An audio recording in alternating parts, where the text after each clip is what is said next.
Welcome friends. Ram ने नशे में कहती है, बताओ क्या तुम्हें कभी भी इस मैरिज से रिग्रेट नहीं हुई। देन सैड्रिक कहता है, रिग्रेट रिग्रेट कुछ भी बदल नहीं सकती है। देन राम ने कहती है, तुम सबसे बड़े बेवकूफ़ हो। यदि तुम परेशान हो तो तुम्हें कहना चाहिए कि तुम परेशान हो। तुम्हारा पछतावा, तुम्हारी पीड़ा, अगर तुम सब कुछ अपने ही अंदर रखोगे तो किसी को पता नहीं चलेगा। एंड ये सुनकर सैड्रिक शॉक्ड हो जाता है और मन में कहता है, क्या रिग्रेट सफरिंग, मुझे नहीं पता था कि मुझसे शादी कर कर इसे इतना कुछ सहना पड़ रहा है। एंड एलिना की बातें याद करता है। एलिना कहती है, सैड्रिक तुम रामने के साथ थोड़ा और अच्छा व्यवहार क्यों नहीं करते।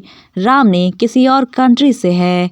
एंड सैड्रिक मन में कहता है, मुझे लगता है एलिना सही कह रही थी। देन कहता है, क्या तुम्हें हमारे शादी पर अफसोस है। देन रामने कहती है, मैं भी नहीं जानती, चाहे तुम्हें इसका अफसोस हो या ना हो। एंड सैड्रिक कहता है, मुझे लगता है कि तुम काफ़ी नशे में लग रही हो, बेहतर यही होगा कि तुम अभी सो जाओ। देन रामने कहती है, लेकिन मेरे पास एक चीज़ का अफसोस है, काश उस समय मेरे पास थोड़ा पैसा होता, तब मैं और अधिक डिटर्मिनेशन के साथ कार्य करने में सक्षम हो पाती। मैंने उस बच्चे से वादा किया था, लेकिन वो चली गई और मैं कुछ भी करने में असमर्थ रही। मैंने एक ऐसा वादा किया था जिसे मैं पूरा नहीं कर पाई। देन सैड्रिक कहता है, आखिर तुम किस बारे में बातें कर रही हो। देन राम ने कहती है, मैंने तुमसे कहा था, तुम्हारे जैसे लोग इसे कभी नहीं समझ सकते हैं, चाहे जो कुछ भी हो जाए। एंड सैड्रिक मन में कहता है, क्या एक नोबल लेडी का बुरा समय तब आता है जब उसके पास पैसे नहीं होते हैं। लेकिन ड्यूक क्लिप्स को अपनी डॉटर को पैसे देने में कोई समस्या नहीं है। इसके बजाय हर कोई यही कहता रहा है कि यह एक समस्या है, क्योंकि उसने अपने बच्चों को बहुत ही धन से पाला है। लेकिन क्या इसके पीछे कोई और रहस्य छुपा है। देन रामनी कहती है, चिंता मत करो, मैं आज यहाँ इस बारे में बात करने के लिए नहीं आई।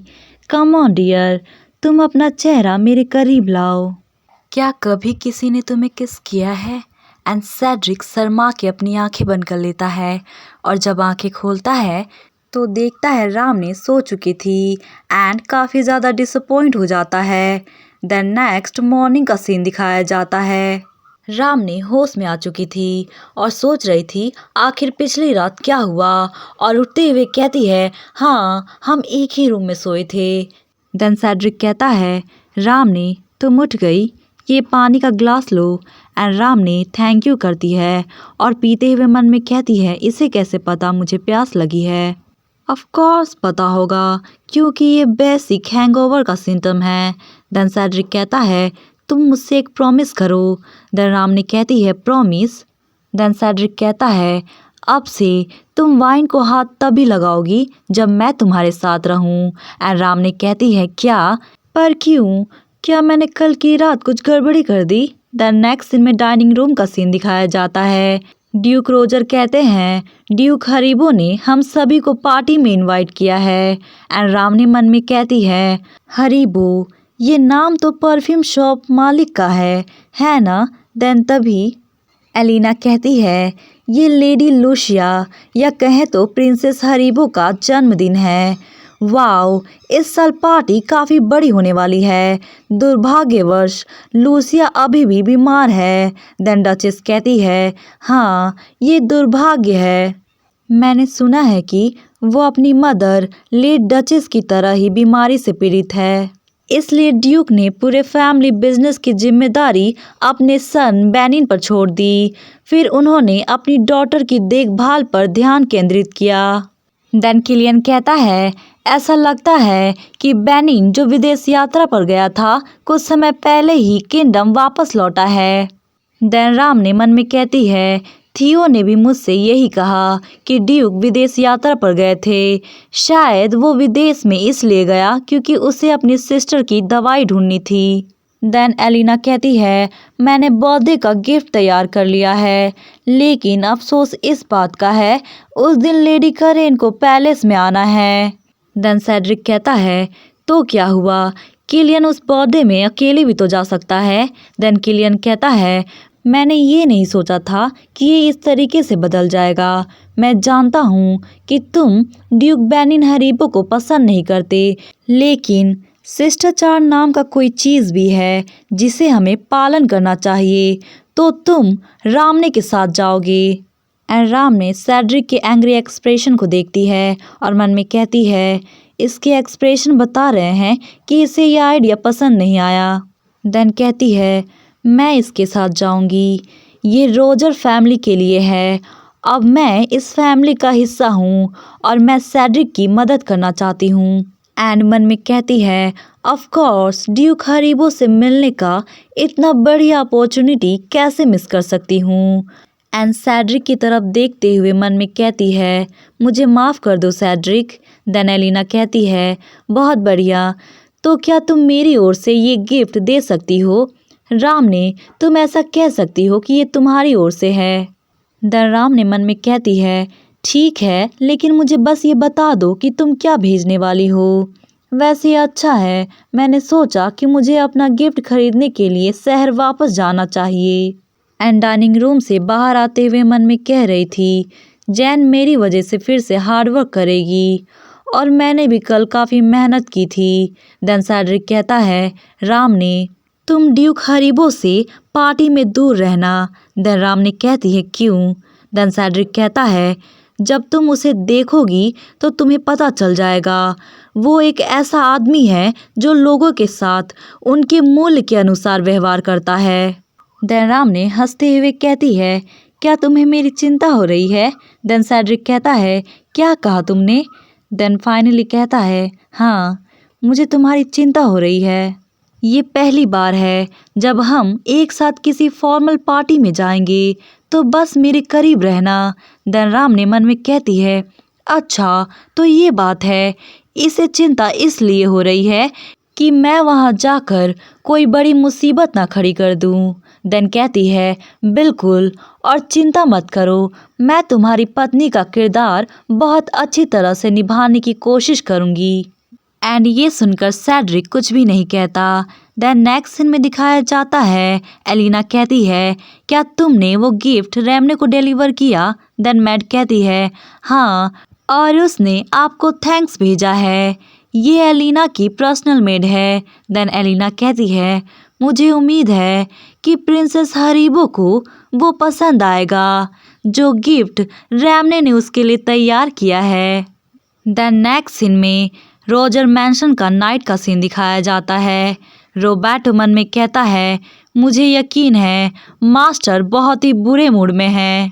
वेल ऐसा इसलिए है क्योंकि कुछ दिन पहले एक ऐसी घटना घटी थी जब वो चारों एक साथ टाइम स्पेंड कर रहे थे। एंड सेड्रिक कहता है आखिर काउंट ने आगे क्या कहा? देन एलिना कहती है क्या तुम सीरियस हो? हम अगली बार सेड्रिक के साथ जाएंगे। एंड राम ने मन में कहती है हम पहले ही पहुंच चुके हैं। किताब पढ़ते समय मुझे समय का पता ही नहीं चला। वे सब एक दूसरे के साथ काफ़ी फ्रेंडली लग रहे हैं। बेहतर यही होगा कि मैं नीचे चली जाऊं। देन कहती है मैं नीचे जा रही हूं। एंड जैसे ही नीचे उतरने जाती है उसका पैर बोट से फिसल जाता है और वो पानी में गिर जाती है। एंड सेड्रिक चिल्लाता है राम ने। देन वो तुरंत पानी में छलांग लगा देता है। देन एलिना चिल्लाती है सेड्रिक तुम ये क्या कर रहे हो? एंड राम ने पानी में थी और मन में कह रही थी ये काफ़ी बुरा है, मैं स्विमिंग करना चाहती हूँ लेकिन ये ड्रेस काफ़ी भारी है। एंड फाइनली सेड्रिक रामने को पानी से बाहर निकालता है। एंड रोबर्टो कहता है मास्टर मैडम आप दोनों ठीक तो है ना? देन सेड्रिक कहता है मैं ठीक हूँ, लेकिन रामने की तरफ देखते हुए कहता है क्या तुम ठीक हो? देन रामने कहती है मैं सच में ऐसा सोच रही थी कि मैं मरने वाली हूँ। एंड प्रेजेंट में रोबर्टो मन में कहता है यही बात तब भी हुई जब उन्होंने जहर वाले मामले को दबाने का आदेश दिया। ये भी सच है कि हाल ही में उस लेडी के साथ बातचीत की फ्रिक्वेंसी बढ़ गई है। जाहिर है उस समय कुछ तो ऐसा हुआ था। देन तभी सेड्रिक कहता है रोबर्टो देन रोबर्टो होश में आते हुए कहता है, यस प्लीज़ मुझे बताएं। देन सेड्रिक कहता है, मैं ट्रेनिंग ग्राउंड पे जा रहा हूँ। देन रोबर्टो कहता है, इस समय। देन सेड्रिक गुस्से में कहता है, आखिर कब से समय इतना महत्वपूर्ण हो गया एक तलवार पकड़ने के लिए? जल्दी से मेरी ट्रेनिंग क्लोथ प्रिपेयर करो। एंड रोबर्टो सिर झुकाते हुए मन में कहता है, क्या ये आदमी पागल हो गया है? खैर किसे परवाह। एंड वहाँ से चला जाता है। एंड सेड्रिक अपना सिर पकड़ते हुए कहता है, क्यों, आखिर क्यों? रामने और मेरे बीच केवल एक कॉन्ट्रेक्चुअल रिलेशनशिप है। भले ही वो मुझे परेशान कर रही थी, लेकिन मुझे लगा कि वो मेरे काम में रुचि रखती है। एंड रामने की बात याद करता है। रामने कहती है, मुझे लगा कि मैं मरने वाली हूँ। एंड सेड्रिक होश में आते हुए कहता है, अगर मैं एक्सरसाइज करने जाऊँगा तो मैं इसके बारे में सोचना बंद कर दूंगा। नेक्स्ट सीन में दिखाया जाता है ड्यूक हैरिबो का पैलेस का सीन। सेड्रिक रामने को रिसीव करता है। एंड रामने जब जा रही थी तो देखती है बहुत सारे खूबसूरत फ्लावर्स को। देन कहती है, वाओ ये फ्लावर्स काफ़ी ब्यूटीफुल है और ये गार्डन बहुत ही बड़ा है। देन सेड्रिक कहता है, हरीबो फैमिली कई पीढ़ियों से फ्लावर का बिजनेस से जुड़ा हुआ है। ऐसा कहा जाता है कि कुछ बीज कैपिटल भेजे जाते हैं। एंड रामने मन में कहती है, ओ मुझे ऐसे स्थिति में होना चाहिए जहाँ से मैं जड़ी बूटियाँ बहुत ही आसानी से प्राप्त कर सकूँ। यहाँ तक कि अगर मैं जड़ी बूटियाँ प्राप्त करने के लिए किसी विदेशी कंट्री में जाती हूँ तो मैं बिजनेस उद्देश्य के लिए जड़ी बूटियाँ प्राप्त करने का बहाना भी बना सकती हूँ। देन तभी सर्वेंट कहता है, काउंट रोजर और लेडी रोजर, मैं आपको पैलेस के अंदर ले चलूँगा। एंड अनाउंस करता है, काउंट सेड्रिक रोजर और उनकी वाइफ काउंटेस रैमने रोजर आ रहे हैं। एंड रैमने अंदर का नज़ारा देख इम्प्रेस्ड हो जाती है और मन में कहती है, ड्यूक हरीबो का पैलेस बहुत ही ज़्यादा अमेजिंग है और जितने भी नोबल्स होते हैं उन्हें अजीब नज़रों से घूरते हैं और एक दूसरे से उनके बारे में गॉसिप करते हैं। एंड रामने मन में कहती है, सब लोग हमारी ओर ही देख रहे हैं और एक दूसरे से गॉसिप कर रहे हैं। मुझे ऐसी अफवाहें सुनने की उम्मीद नहीं थी कि हमारा रिश्ता खराब है। देन सेड्रिक से कहती है, ये हमें अजीब नज़रों से देख रहे हैं। देन सेड्रिक कहता है, मुझे पता है और ड्यूक हरीबो जल्द ही प्रिंसेस के साथ दिखाई देंगे, इसलिए थोड़ा पेशेंट रखना। और राम ने मन में कहती है, तो ड्यूक हरीबो अभी भी प्रिंसेस के साथ हैं? देन पूछती है, वैसे प्रिंसेस को क्या हुआ है? देन सेड्रिक कहता है, हालांकि ये कोई क्रोनिक बीमारी तो नहीं है जिसे बाहर से देखा जा सके। ऐसा कहा जाता है कि वो बचपन से ही अचानक से बेहोश हो जाती थी। 4 साल पहले उसके जन्मदिन की पार्टी में प्रिंसेस के बेहोश हो जाने के कारण ही कार्यक्रम रुक गया था। और राम ने मन में कहती है, क्या ये ऑर्थोस्टैटिक हाइपरटेंशन है? तो ये हाइपोग्लाइसेमिक शॉक हो सकता है। देन सेड्रिक कहता है, लेकिन जो भी रीज़न हो, सबसे पहले हम ड्यूक को ग्रीट करने चलते हैं। देन राम ने कहती है, हाँ चलो चलते हैं। एंड रुक कर उसकी हाथ पकड़ लेती है और कहती है, तो चलो अब हम एक कपल की तरह एक्ट करें। देन सेड्रिक उसकी कमर पर हाथ रखता है और करीब खींचते हुए कहता है, ये पोजीशन बेहतर रहेगा। एंड राम ने उसे हैरान होकर देखती है और मन में कहती है, क्या लगता है कि काउंट पहले से बेहतर व्यवहार कर रहा है। देन तभी आवाज़ आती है, काउंट रोजर और काउंटेस रामने रोजर। देन रामने कहती है, हाँ। देन तभी ग्रीन हेयर वाली लेडी कहती है, ये मेरा फर्स्ट टाइम है कि मैंने देखा है आप दोनों एक साथ पार्टी अटेंड कर रहे हैं। वैसे आप दोनों से मिलकर मुझे अच्छा लगा। वैसे काउंट, अगर आपको ऐतराज़ ना हो तो मैं आपकी वाइफ से 1 मिनट बात करना चाहती हूँ, क्या ये पॉसिबल है? देन सेड्रिक कहता है, hello lady Artemisia Lasky. And Ram ने मन में कहती है, आर्टमिशिया, ये तो एक जड़ी बूटी का नाम है। वैसे इसका नाम बिल्कुल इसके बालों के कलर जैसा है। वैसे इसके बालों का कलर देख मुझे हरे चावल का केक याद आ गया। देन आर्टमिशिया कहती है, मैं काउंटेस के आने का इंतज़ार कर रही थी और दूसरी लेडी भी वास्तव में आपसे मिलना चाहती हैं। आपको इससे कोई आपत्ति तो नहीं होगी अगर मैं इसे अपने साथ बातचीत के लिए ले जाऊं तो? एंड रामनी मन में कहती है, क्या मेरा इसके साथ अकेले जाना सेफ रहेगा? देन सेड्रिक कहता है, बिल्कुल भी आपत्ति नहीं है, और रामनी की तरफ देखते हुए कहता है, अगर आप जाना चाहती हैं तो जा सकती हैं मैडम। एंड रामनी मन में कहती है, क्या तुमने पिछली बार मुझसे ये नहीं कहा था कि मैं तुम्हारे साथ ही रहूं? देन आर्टमिशिया से कहती है, वैसे आपसे बात करके मुझे अच्छा लगेगा मिस। देन नेक्स्ट में दिखाया जाता है, आर्टमिशिया कहती है, सब तुम्हारा इंतज़ार कर रहे हैं मैडम रोजर।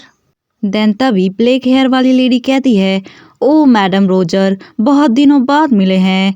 देन तभी ब्राउन हेयर वाली लेडी कहती है, क्या लेडी एलिना आपके साथ नहीं आई? देन रामनी कहती है, हेलो एवरीवन, बहुत दिनों बाद मिले। एलिना को पहले से ही एक बहुत इम्पोर्टेंट काम था, इसलिए मैं उनकी जगह पर आई हूँ। देन ब्लैक हेयर वाली लेडी कहती है, समझ गई। दुर्भाग्य से मेरे पास एलिना के लिए पैलेस और डची के बारे में कई सवाल थे, लेकिन मैडम रोजर आप इसके बारे में शायद नहीं जानती होंगी। देन ब्राउन हेयर वाली लेडी कहती है, हे तुम किस बारे में बातें कर रही हो? नेचुरली उसे पैलेस और डची के बारे में पता होगा, और यहाँ तक कि लग्जरीज और घमंड में डूबी हुई लेडीज अच्छी वाइफ नहीं होती। लेकिन क्या वो किसी दूसरे कंट्री से नहीं आई? देन आर्टमिशिया कहती है, मैडम रोजर, भले ही आप जिस जगह से आई हैं उसके वैल्यू मार्टिन किंगडम से अलग होंगे। हमें भी उसकी कल्चर के प्रति और अधिक टॉलरेट और समझदार होना होगा, है ना? एंड राम ने मन में कहती है, आखिर ये किस बारे में बातें कर रहे हैं? मुझे ये नहीं लगता कि ये सब मेरी तारीफ कर रहे हैं। देन आर्टमिशिया कहती है, बाय द वे, तुम्हारे हस्बैंड के साथ तुम्हारा कैसा रिश्ता है? देन दूसरी कहती है, मैं सच में काफ़ी आश्चर्य रह गई जब मैंने ये सुना कि तुम आज आ रही हो। देन राम ने कहती है, हम दोनों का काफ़ी अच्छा रिश्ता है, और मन में कहती है, तुमने सुना? आखिर तुम्हें किसने कहा? लेकिन मुझे तो याद नहीं है कि मैंने इसके बारे में किसी को बताया हो। देन आर्टमिशिया कहती है, ओ माय गॉड, कितनी आश्चर्य की बात है, लेकिन मैंने सुना है कि तुम अपने हस्बैंड के साथ खराब रिश्ते के कारण दुखी हो, और तुमने खुद को चोट पहुंचाई क्योंकि तुम अपने हस्बैंड के अटेंशन के लिए तरस रही थी। देन राम ने हैरान होकर कहती है, क्या? देन आर्टमिशिया कहती है, ओ कितनी दुख की बात है ना लेडीज? एंड राम ने मन में कहती है, अब मुझे पता चला कि इस बातचीत से मुझे डेजा वू जैसी फीलिंग्स क्यों आ रही है। ये नज़रिया और स्वर तिरस्कार और घृणा से भरे हुए हैं। पहले भी दूसरे डॉक्टरों द्वारा मेरे साथ इसी तरह का व्यवहार किया जाता। एंड वो अपने पास्ट लाइफ के बारे में सोचती है। एक डॉक्टर कहता है, तुम आज के सम्मेलन में नहीं आ रही हो, है ना? और उसके बाद की डिनर पार्टी भी तुम्हारे लिए बहुत तनावपूर्ण होगी। डॉक्टर, क्या तुम्हारे लिए सही नहीं रहेगा कि तुम हमें थोड़ा खाली टाइम दो? और वैसे भी तुम्हें रात का शिफ्ट करना पसंद है ना? क्योंकि तुम उस समय बहुत ही फ्री रहती हो। एंड बताती है, उन्होंने मेरे प्रति अच्छा व्यवहार करने का दिखावा किया, लेकिन वास्तव में उन्होंने मुझे बहिष्कृत कर दिया, जिसका रिजल्ट ये हुआ कि मुझे कई अच्छे संबंधों और अवसरों से वंचित रहना पड़ा। तो वास्तव में ये सब मुझसे ये कहना चाहते थे।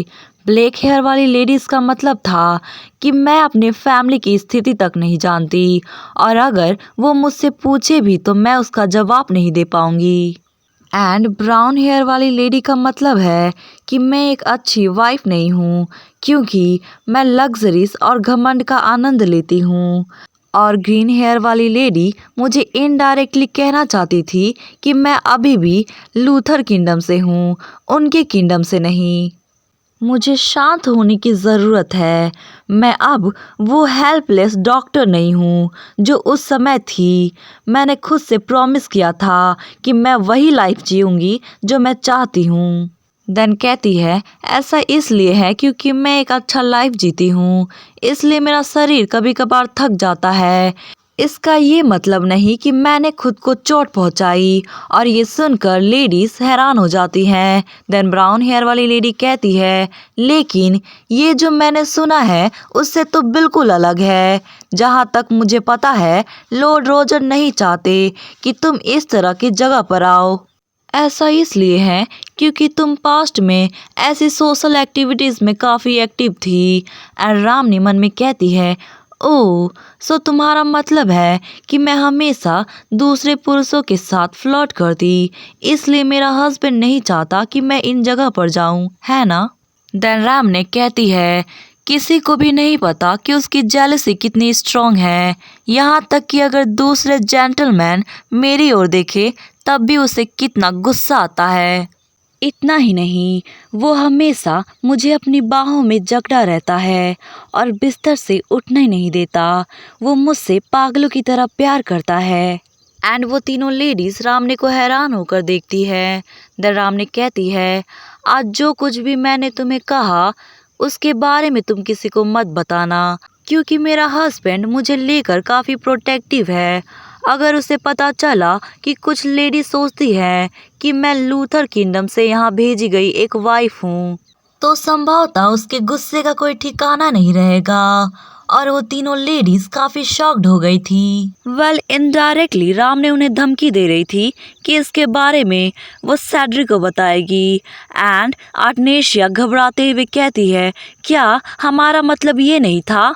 देन राम ने कहती है, मेरा हस्बैंड एक ऐसा पर्सन है जो मुझे दूसरे पुरुषों की ओर देखना भी स्वीकार नहीं करता। अगर उसने किसी दूसरे लेडीज से ऐसी अफवाहें सुनी तो मुझे ये नहीं पता कि वो किस प्रकार का गलत समझेगा। एंड वो तीनों लेडीज सेड्रिक का गुस्सा वाला चेहरा इमेजिन करती हैं और घबरा जाती है। देन राम ने कहती है, ये हम लेडीज के बीच एक साधारण गलतफहमी है, क्यों है ना लेडीज? एंड वो तीनों लेडीज हंसते हुए कहती है, हाँ ज़रूर मैडम, आप और आपके हस्बैंड वाकई में काफ़ी प्यारे हैं। एंड सेड्रिक उनकी हंसती हुई आवाज़ सुनकर मन में कहता है, आखिर वे किस बारे में बातें कर रहे थे? और ये है imperial security team leader Edward vignette. कहता है, सेड्रिक, क्या तुम किसी को ढूंढ रहे हो? देन सेड्रिक कहता है, नहीं। देन तभी उसके बाजू में एक लड़का कहता है, जिसके बारे में बात करते हुए ऑनरेबल लॉर्ड रोजर पहले ही हैरिबो मैंशन में आ चुके हैं। ये काफ़ी रेयर है ना? देन एडवर्ड कहता है, विस्काउंट, जो तुम कह रहे हो उसमें थोड़ा सावधानी बरतो। देन विस्काउंट कहता है, क्या इसमें क्या गलत है? हर कोई जानता है कि जब वो एकेडमी में थे तो वो एक दूसरे के खिलाफ थे। देन तभी वो डर के मारे रुक जाता है क्योंकि सेड्रिक उसे गुस्से भरी नज़रों से देख रहा था और उसके सामने से जैसे ही गुजरता है विस्काउंट घबरा जाता है। एंड सेड्रिक जाते हुए कहता है, मैं अभी के लिए जा रहा हूँ, समझे? एंड एडवर्ड कहता है, हे, तुमने ड्यूक हरीबो का नाम क्यों लिया? क्या तुम्हें पता नहीं है कि उन दोनों को राइवल कहना भी काफ़ी मुश्किल की बात है? रोजर फैमिली से सेड्रिक और हरीबो फैमिली से बेनिन दोनों एक आउटस्टैंडिंग स्टूडेंट हैं। वे स्वाभाविक रूप से सभी पहलुओं में एक दूसरे के राइवल बन गए। स्टूडेंट लाइफ का वो काल छुपे हुए तनाव से भरा था और अंत में जो ट्रिगर हुआ। एंड प्रोफेसर कहता है, तुम दोनों ने जो अपनी थीसिस की टॉपिक चुने हैं वो किंगशिप और तलवारबाजी है, तो ये काफ़ी अच्छा होगा कि तुम में से कोई एक अपना विषय बदल ले। देन बेनिन कहता है, मैं बदलूंगा, क्योंकि अगर मैं कोई दूसरा विषय चुनूं तो मुझे लगता है कि मैं उसे भी अच्छी तरह से लिख सकता हूँ। वेल, बेनिन के वो शब्द सिंसियर नहीं थे। एंड प्रोफेसर कहता है, बेनिन, आखिर ये क्या चल रहा है? तुम एक ही टॉपिक पर लिख रहे हो। क्या तुमने नहीं कहा था कि तुम अपनी टॉपिक चेंज कर दोगे? देन बेनिन कहता है, लेकिन मेरे पॉइंट ऑफ व्यू से मेरे कंटेंट बेहतर है। देन प्रोफेसर कहते हैं, क्या? देन बेनिन कहता है, मेरे थीसिस रोजर के थीसिस से काफ़ी बेहतर है ना? देन हमें दिखाया जाता है, सेड्रिक कहता है, बेनिन, मुझे तुमसे कुछ बातें करनी है। देन बेनिन कहता है, मेरे पास तुमसे बातें करने के लिए कुछ भी नहीं है। देन सेड्रिक कहता है, बेनिन, ये सच है कि हम राइवल हैं, लेकिन तुम इसे कुछ ज़्यादा ही बढ़ा चढ़ा कर रहे हो। आखिर तुम ऐसा क्यों कर रहे हो? देन बेनिन कहता है, क्योंकि हम राइवल हैं और तुम एक बेवकूफ़ हो जिसका कोई लक्ष्य नहीं है और जो गुप्त रूप से केवल अपनी भाई की ही परवाह करता है। मैंने कभी नहीं सोचा था कि तुम मेरे राइवल बनने के लायक हो।